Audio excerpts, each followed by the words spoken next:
గత 23 రోజులుగా అంగన్వాడీ కార్యకర్తలు పెద్ద ఎత్తున ఆందోళన కార్యక్రమం చేపడుతున్నారు. నిన్నటి దాకా ధర్నా చౌక్లకి పరిమితమైనటువంటి ఉద్యమం ఈరోజు రాష్ట్ర వ్యాప్తంగా కూడా మొత్తం ఉన్నటువంటి 25 జిల్లాల్లో కలెక్టర్ ఆఫీసులు ముట్టడి కార్యక్రమం కొనసాగుతుంది. అన్ని చోట్ల కూడా కొన్ని ప్రాంతాల్లో ముందస్తు అరెస్టులు జరుగుతున్నాయి. ఈ నేపథ్యంలో మనతో మాట్లాడడానికి మాజీ ఎమ్మెల్యే గఫూర్ గారు ఉన్నారు. సార్ చెప్పండి, ఎందుకు ఇంత పెద్ద ఎత్తున ఆందోళన కార్యక్రమం చేయాల్సినటువంటి అవసరం ఏంటి? ఇది రాజకీయ ఆందోళన కాదు, ఇది గవర్నమెంట్ యొక్క అహంకారము, స్వయంకృతాపరాధం. ఇప్పుడు వీళ్ళు ఏం అడుగుతున్నారు, వీళ్ళకేం కరువు భత్యం లేదు. 4.5 సంవత్సరాలు 5 సంవత్సరాలు కావాల్సింది గవర్నమెంట్ వచ్చి, అప్పుడు 1000 రూపాయలు పెంచడమే తప్ప ఈ మధ్యకాలంలో ఏం పెంచలేదు. ధరలు పెరిగిపోతున్నాయి, జీవన ప్రమాణం పెరిగిపోతుంది. కాబట్టి వీళ్ళు ఏం అడుగుతున్నారు, అయ్యా కొంచెం పెంచాలి, నువ్వు చెప్పినావు అప్పుడు తెలంగాణ కంటే 1000 రూపాయలు ఎక్కువ ఇస్తా అని. తెలంగాణ ఆ రోజు తక్కువ ఉండింది, ఈరోజు తెలంగాణ 13,500 ఇస్తున్నారు. 1000 రూపాయలు పెంచి 15,000 ఇవ్వమని అడుగుతున్నారు. అడగడంలో తప్పు లేదు, కూర్చొని మాట్లాడి ఏదో ఒక రకంగా ఇదిగోమ్మా ఇప్పుడు ఇవ్వలేను, లేదా ఇప్పుడు ఇంత ఇస్తాను, తర్వాత జూన్లో ఇస్తాను అని నాదుడే లేదు కదా ఈ గవర్నమెంట్లో. ఇక వ్యతిరేకించకుండా ఏం చేయాలి, వీళ్ళంతా భజన చేయలేరు కదా. ఆ రోజేమో పాలాభిషేకాలు చేసుకుంటే గెలిచినప్పుడు, మరి ఈరోజు ప్రజలు అడుగుతుంటే సమానం చెప్పే దిక్కు లేకపోతే ఈ గవర్నమెంటు ఎందుకు ఉండాలి ఈ గవర్నమెంటు? కాబట్టి ప్రజల్లో తమ యొక్క సమస్యల మీద వచ్చినటువంటి అసంతృప్తి ఇట్లాగే అనుకుంటే రాజకీయ అసంతృప్తికి దారితీస్తుంది. కాబట్టి వీళ్ళందరూ ఏం కోరుకుంటారు, పోరాడతారు, చేతనేత కాడి పోరాడతారు. లేదు గవర్నమెంట్ అంచివేసిందనుకో ఇన్ని ఓడించాలనుకుంటారు. అంటే ఎందుకోసం అని ఇప్పుడు ప్రభుత్వం చెప్తుంది 98% పూర్తి స్థాయిలో ప్రజలకి మేము అన్ని హామీలు అమలు చేశామన్నారు. ఇంత అసంతృప్తి ఎందుకు వస్తుంది? అంటే వాళ్ళ దృష్టిలో ప్రజలంటే ఎవరో మనకు తెలియదు కదా. ఇప్పుడు మా దృష్టిలో ప్రజలంటే వీళ్ళంతా ప్రజలు, ఆ అంగన్వాడీలు, ఆశాలు, మధ్యాహ్న భోజన కార్మికులు, కాంట్రాక్ట్ అవుట్సోర్సింగ్ వాళ్ళు, సర్వశిక్ష అభియాన్ వాళ్ళు, మున్సిపల్ కార్మికులు, వాళ్ళకంటే ఇంకా పేదవాళ్ళు ఎవరన్నా ఉన్నారా? మరి ఇటువంటి వాళ్ళందరినీ రోడ్ల మీద పెట్టేసి వాళ్ళ మీద పోలీసును ఉసిగొల్పి నేను ప్రజలకు చేసిన ప్రజలు ఉన్నారో మరి మాకు తెలియదు. కాబట్టి ఈ ప్రభుత్వం ఒక దండగమారి ప్రభుత్వం. జగన్మోహన్ రెడ్డి ప్రజలతో సంబంధం లేనాడు. అతనికి ఏమో నవరత్నాలు, వీళ్ళకి నవరత్నాలు కూడా వర్తించవు. ఏమంటే 10,000 జీతం వస్తే వాళ్ళకు స్వర్గానికి టికెట్ వచ్చినట్టంట. 10,000తో ఈ కాలంలో బతకగలుగుతాడా జగన్మోహన్ రెడ్డి? బతుకుతాడా? ఆయన కుటుంబ సభ్యులు బతుకుతారా? మరి వీళ్ళకు నవరత్నాలు లేవు, ఇండ్ల స్థలాలు లేవు, అమ్మఒడి లేదు, ఏమీ లేదు. కాబట్టి వాళ్ళ యొక్క హక్కుల కోసం ఏం చేస్తారు? 4 సంవత్సరాలు తిరిగినారు, లాభం లేదని ఆందోళన చేస్తున్నారు, రోడ్ల మీద కూర్చున్నారు.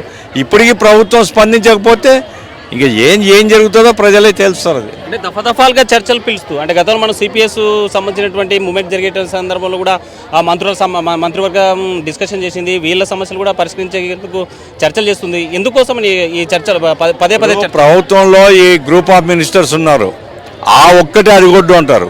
ఏమిటి ఆ ఒక్కటే అంటే జీతాలు పెంచమని అడగకూడదంట. జీతాలు పెంచమని అడగకుండా ఇంకేం అడగాల? వీళ్ళు గ్రాట్యుటీ అడుగుతున్నారు.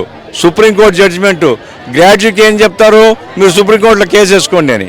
ఇక అన్ని కేసులు వేసుకుంటుంటే జీతాలు అడగకుండా పని చేయాలంటే ఏడ పని చేస్తారు ఎవరు కానీ? కాబట్టి ఈ ప్రభుత్వము గ్రూప్ ఆఫ్ మినిస్టర్స్ వాస్తవాలు గ్రహించడం లేదు. ఇప్పుడు మున్సిపల్ కార్మికులు వాళ్ళు అడుగుతున్నారు జీతం తప్ప ఇంకేమన్నా అడగండి, జీతం తప్ప ఏం అడుగుతారు? కాబట్టి ఆందోళన కొనసాగుతుంది.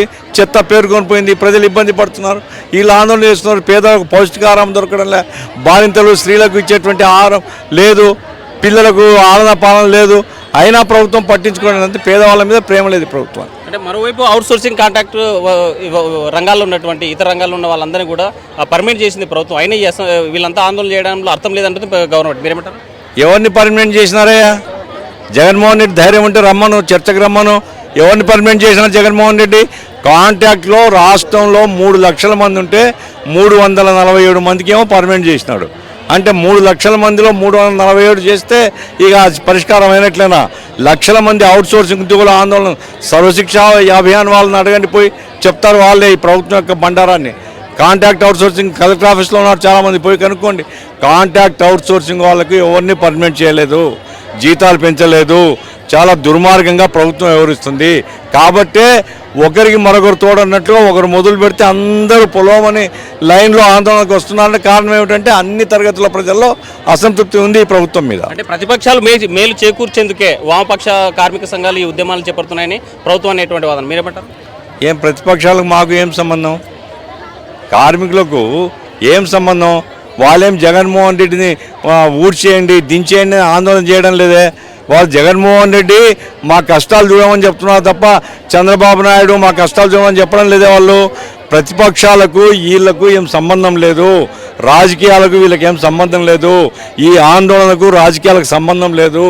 ఈ ఆందోళన ఆకలి కేకలు, కడుపు కాలుతున్నటువంటి వాళ్ళు పెట్టేటువంటి బాధ తప్త హృదయాలతో ఆడుతున్నటువంటి స్లోగన్స్ తప్ప ఇవి రాజకీయ స్లోగన్స్ కాదు. ఎందుకు ఇప్పుడే అంటున్నారు అంటే రేపు 2 నెలల్లో మళ్ళీ ఎలక్షన్లు వస్తాయి, మళ్ళీ ఎప్పుడో ఎవడో మళ్ళీ రాజు ఎవడో మంత్రి. నీవు ప్రభుత్వంగా నీ బాధ్యత 5 సంవత్సరాలు నీకు సేవ చేసినాం మేము. 5 సంవత్సరాలు మాకు సేవ చేసినప్పుడు మీకు సేవ చేసినప్పుడు పోయేటప్పుడు మాకు కొంచెం పెంచబోయా అని అడుగుతున్నారు. వీళ్ళు తప్పే ఉంది అందులో. ఎవరైనా సహజంగా అడుగుతారు కదా, కరువు భత్యం ఇస్తూ ఉంటే మీకు ప్రతిసారి పెరుగుతుంది కదా అనొచ్చు. లేదు, పెరిగితే ఒకసారి పెరుగుతుంది, మళ్ళీ 5 సంవత్సరాలు ఏం పెరగదు. కాబట్టి వాళ్ళు గవర్నమెంటు అయ్యా ఇంకో 2 నెలలు ఎలక్షన్లు వస్తాయి కాబట్టి మా సమస్య పరిష్కారం చేయమని అడుగుతున్నారు. తప్పేముందండి, కూర్చొని మాట్లాడి పరిష్కారం చేయాలి తప్ప అట్లా కాకుండా అంచివేస్తాను అంటే మరి ప్రజలందరూ అనుకున్నాక నీ సంగతి ఏమిటి, నిన్నెవడు కాపాడుతాడు?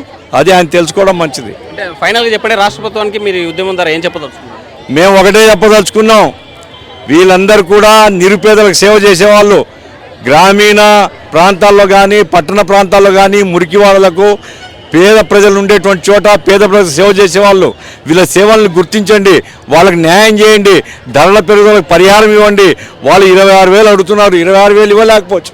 పిలిచి మాట్లాడి ఇదిగో జీతం ఇంత పెంచుతా అని చెప్పేసి ఆ రకంగా పరిష్కారం చేయాలి తప్ప నోటీస్ ఇస్తాను ఉద్యోగం తీసేస్తాను అనే పద్ధతితో బెదిరింపులతో పరిష్కారం కాదు. ప్రభుత్వం స్పందించి గ్రూప్ ఆఫ్ మినిస్టర్స్ కానీ లేదా ముఖ్యమంత్రి గారు పరదాలు మాటినందుకు ముఖ్యమంత్రి వచ్చి పరిష్కారం చేయొచ్చు కదా. పిలవమనండి, ఇలా నాయకుల్ని మాట్లాడమనండి, పరిష్కారం చేయమని మేము అడుగుతున్నాం. ఒకటే చెప్తున్నారు గఫూర్ గారు, ఈ అంగన్వాడీ సమస్యలు తక్షణం పరిష్కరించాలి, చర్చల ద్వారా పూర్తి స్థాయిలో వాళ్ళకి న్యాయం చేయాలి తప్ప వీళ్ళు ప్రభుత్వం మీద తిరుగుబాటు మాత్రం చేయడం లేదు. వాళ్ళ న్యాయమైనటువంటి సమస్యల పరిష్కారం కోసం గత 22 రోజులుగా సమ్మె కొనసాగుతుంది. ఆ రకంగా సమ్మె విరమించేందుకు చర్చలు జరపాలని కోరేటువంటి పరిస్థితి. వీడియో జర్నలిస్ట్ చంద్రశేఖర్తో హుస్సేన్ ఆర్టీవీ, కర్నూలు. మరిన్ని వీడియోస్ కోసం ఛానల్ ని సబ్స్క్రైబ్ చేయండి, లేటెస్ట్ అప్డేట్స్ కోసం వాట్సాప్ ఛానల్ ని ఫాలో చేయండి అండ్ లింక్ డిస్క్రిప్షన్ లో ఉంది.